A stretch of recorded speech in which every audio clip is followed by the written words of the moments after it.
ایک بادشاہ نے اپنی ریاست میں اعلان کر رکھا تھا کہ جو کوئی بھی اچھی بات کہے گا اس کو 4 سونے کے سکے دیے جائیں گے۔ ایک دن بادشاہ رایا کی دیکھ بھال کے لیے اپنے محل سے نکلا۔ اس نے دیکھا کہ ایک 90 سال کی بوڑھی عورت زیتون کے پودے لگا رہی ہے۔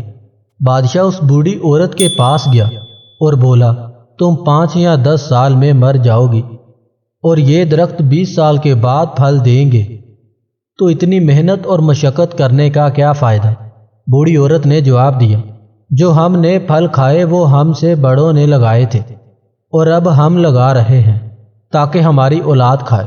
بادشاہ کو اس بوڑھی عورت کی بات پسند آئی۔ بادشاہ نے حکم دیا کہ اس بوڑھی عورت کو 4 سونے کے سکے دیے جائیں۔ جب بوڑھی عورت کو سونا دیا گیا تو مسکرانے لگی۔ بادشاہ نے پوچھا، تم کیوں مسکرا رہی ہو؟ بوڑھی عورت کہنے لگی، بادشاہ سلامت، زیتون کے درختوں نے 20 سال کے بعد پھل دینا تھا، جبکہ میرا پھل تو مجھے ابھی مل گیا ہے۔ بادشاہ کو اس عورت کی یہ بات بھی دل کو لگی۔ فوراً حکم ہوا کہ اس عورت کو 4 سونے کے سکے اور دیے جائیں۔ وہ عورت سونا لیتی پھر مسکرانے لگی۔ بادشاہ نے پوچھا، اب کیوں مسکرا رہی ہو؟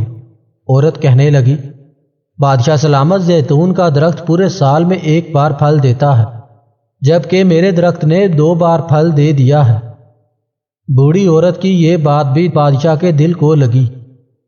بادشاہ نے کہا، اس عورت کو اور 4 سونے کے سکے دیے جائیں۔ یہ حکم دیتے ہی بادشاہ تیزی کے ساتھ وہاں سے روانہ ہو گیا۔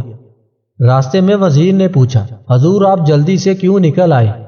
بادشاہ نے کہا، اگر میں مزید اس عورت کے پاس رہتا تو میرا سارا خزانہ خالی ہو جاتا، مگر عورت کی حکمت بری باتیں ختم نہ ہوتی۔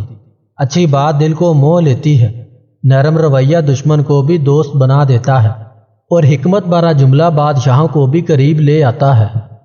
بہترین بیوی وہ ہے جو اپنے خاوند کی حیثیت کے مطابق خرچ کرے اور شوہر کی استطاعت سے زیادہ مطالبہ نہ کرے۔ عورت کی فطرت ہے کہ وہ گھر کی خاطر بہت سی قربانیاں دیتی ہے، کڑوی باتیں اور تلخ رویے تک سہ جاتی ہے، مگر جب اس کا ہم سفر اس کو نظر انداز کر دے تو وہ اندر سے ٹوٹ جاتی ہے۔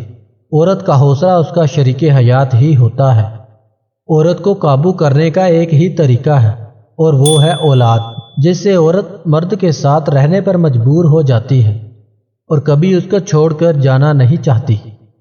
کسی کی عزت کو روند کر آپ کو شاید وقتی سکون ضرور مل جائے گا، مگر روح کو سکون نہیں ملے گا۔